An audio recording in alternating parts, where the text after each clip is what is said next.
Почти полтысячелетия назад, в 1520-х, в Москву приезжает дипломат Священной Римской империи барон Сигизмунд фон Герберштейн к великому князю Московскому уговорить его на мир с королем польским.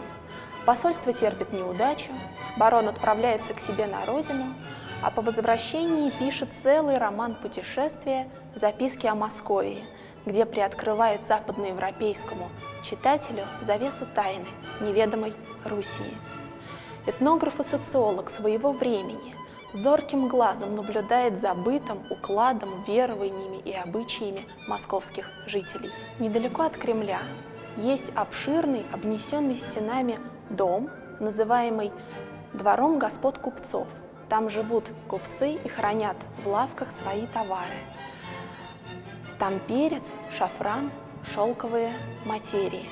Так первый раз в иностранной книге, вышедшей в Вене в XVI веке, зафиксировалось важнейшее место для московской торговли – гостиный двор. Само название гостиный от «гость», то есть иностранный купец или местный зажиточный купец, занимающийся заморской торговлей. Место, где можно купить импортного товара у лучших закупщиков, богатейших купцов первой гильдии, потому что не всякий купец – гость, и не каждому купцу по карману аренда лавки в гостином дворе.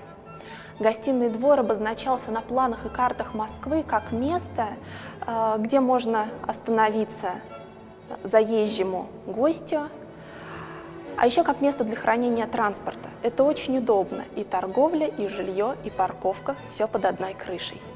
Гостиный двор – центр Москвы. Не Кремль, где сначала великий князь Московский, а потом и царь-батюшка сидит, а здесь место, где торгуют, пьют, едят, обмениваются последними новостями, словом, где кипит вся неофициальная жизнь первопрестольной. Впрочем, поначалу торговые ряды действительно раньше располагались ближе к центру, на Красной площади, против восточной стены Кремля. Но по мере разрастания торговли и появления тесноты было принято решение перебросить торжище на окраину города, в тогдашний пригород, Китай-город, за которым вплоть до начала XX века закрепилась слава делового и торгового центра Москвы. Китай-городская стена – еще одна важная деталь в укреплении московской торговли. До XVI века незащищенная окраина города мало привлекательна для заморских купцов, а с появлением Китай-городской крепости, да еще с запирающимися на ночь воротами, западноевропейские торговые компании искали возможность расширить и укрепить товарообмен на постоянной основе.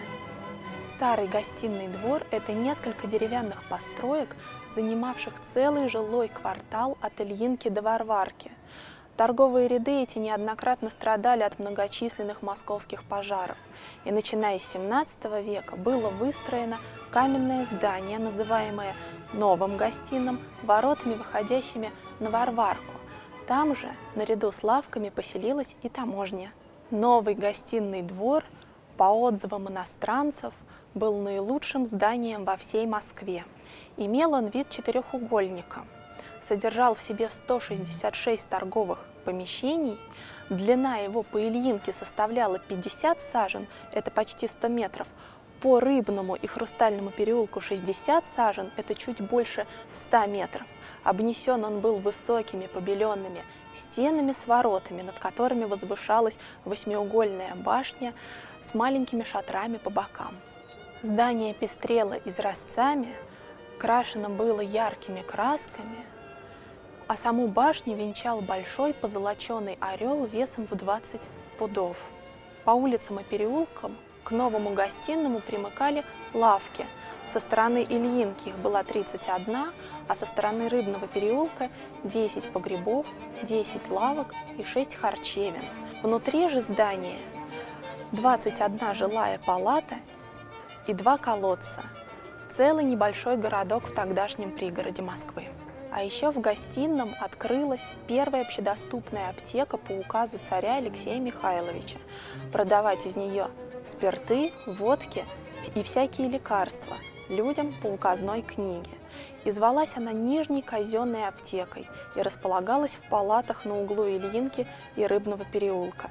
В аптеке заготавливались лекарства для армии, которые затем отправлялись в полки. А основателем аптеки был придворный доктор Иоганн Гутменш. Гостиный двор был построен на казенной земле, казенным иждивением за государственный счет. Восстановительные работы производились редко, средств на ремонт выделялось мало. Привело это все к тому, что двор обветшал, крыша упала, камни и кирпичи вываливались из стен, лавки никто и не думал править, потому что были они наемные. Стены растрескались на все улицы. Московский главнокомандующий Яков Александрович Брюс докладывает государыне императрице Екатерине II в 1786 году о том, что московский гостиный двор совсем обветшал и угрожает своим падением не только торгующим, но так как 4 стенами выходит на 4 улицы, то главным образом проходящим и проезжающим. Особенно представляет опасность башни на воротах, которые совсем наклонились. Словам главнокомандующего не внемли, и после продолжительных проливных дождей часть гостиного двора действительно обвалилась. Разрушены оказались 15 лавок, погибло 2 торговца. Больших жертв удалось избежать случайно. Обрушение приходилось на послеобеденные часы, когда большая часть московской публики по старой русской традиции почивали. Да к тому же обрушение происходило не моментально, а постепенно, так что многим купцам удалось спасти свои товары.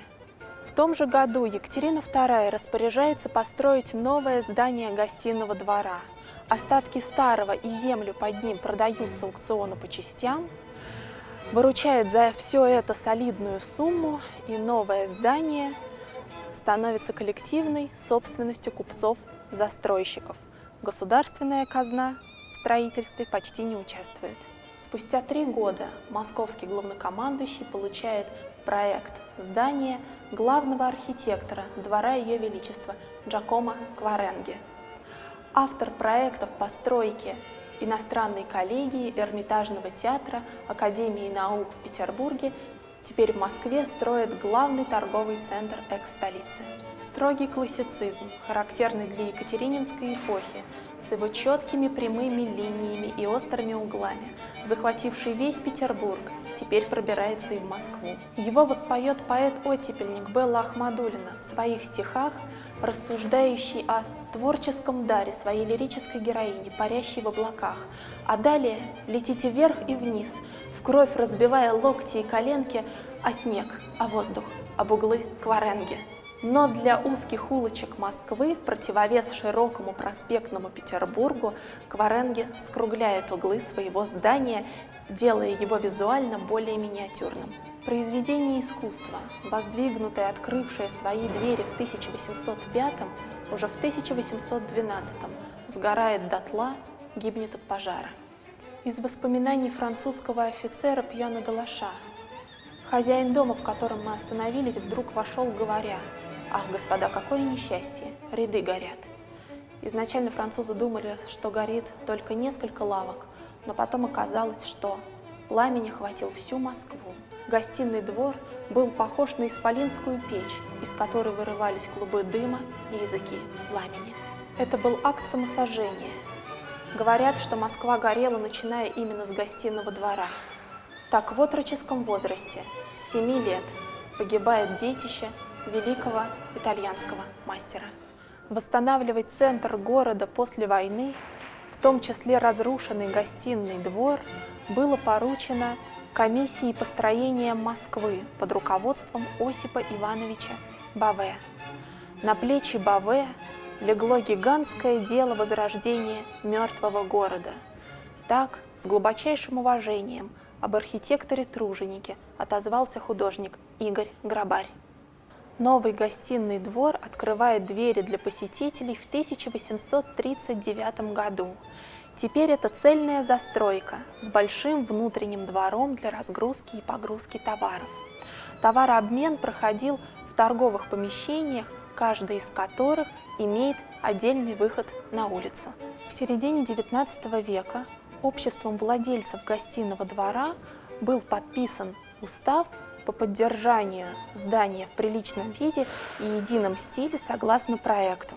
Со временем здание Московского гостиного двора было признано образцовым, и в указе Николая I значилось строить все торговые ряды по образцу московского.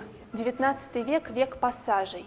По образцу французского большого стиля отправиться с барышней в пассаж – цель и предмет дневной великосветской прогулки Московского франта. Здесь и биржа, и торговые ряды, и лавки богатых промышленников, и великосветского люда в избытке. Здесь можно и других посмотреть, и себя показать.